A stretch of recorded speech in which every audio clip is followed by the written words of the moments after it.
Moi, je suis issue d'une formation génie chimique, génie des procédés. Et j'ai travaillé dans plusieurs entreprises, notamment dans une papeterie, dans l'analyse de l'eau, dans une entreprise où j'étais pilote de réacteur sur Mirecourt, donc toutes des entreprises où j'analysais, où je fabriquais, ça dépendait le poste. D'accord. Et donc, qu'est-ce qui vous a donné, vous aviez cette passion-là depuis toute petite, je dirais ou... Non, pas toute petite, mais ça vient un peu de famille, puisque mon papa était pâtissier chocolatier et il faisait son propre pain à la maison.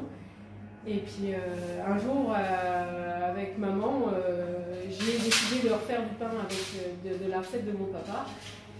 Et là, il y a eu un déclic et j'ai fait du pain. C'est moi qui faisais le pain à la maison, c'était plus maman. Et puis ça faisait un moment que je cherchais à changer de direction. Et j'ai dit c'est ça que je veux faire, c'est du pain, j'aime bien ça. Et puis allez hop, je me suis lancée une fois que j'avais plus de travail, mon travail était fini. Et donc la formation? Donc on voilà. m'a sélectionné pour rentrer en formation. Voilà, on m'a sélectionné pour rentrer en formation, j'étais très heureuse. Et puis je suis rentrée en octobre. Et tout s'est bien déroulé et tout de suite ça fonctionnait naturellement en fait. Je comprenais tout de suite, le pain ça marchait tout de suite, je sentais que j'avais ça dans les mains en fait depuis un moment et ça s'est conforté lors de la formation. Ça s'est fait à l'épine. Donc vous avez obtenu votre CAP. Oui.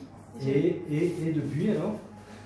Et depuis, depuis la fin de l'obtention du diplôme, je me suis installée avec ma sœur sur Bru. On a acheté les locaux, l'ancienne boulangerie à Bru. Et là, il y a eu beaucoup de travaux. Il y a eu 10 mois de travaux qu'on a fait nous-mêmes avec notre famille, nos amis qui sont venus nous aider. On a eu aussi de l'aide du département et de l'aide de C2R de Rambervillers. Et on a mis tout ça en place et après c'est parti vraiment dans la vraie vie de l'artisanat, de la boulangerie.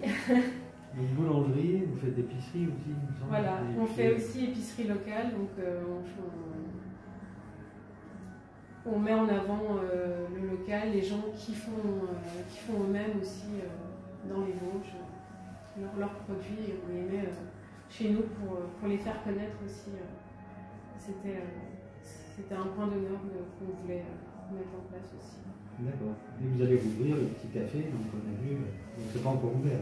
Oui, voilà, on va ouvrir aussi un café qu'on veut faire convivial et familial. Donc il y aura des jeux de société mis à disposition, des soirées à thème. Et ça, pour le moment, ça sera pour l'année prochaine. Là, on va se mettre bien déjà dans la boulangerie et épicerie locale. Et après, on prendra le temps de remettre en place le bar, le café-bar. D'accord. Voilà. Plein de projets encore. Oui, plein de projets. On n'en finit pas. Enfin, si, peut-être un jour quand même. On n'a qu'une vie. D'accord. Merci. Merci à vous.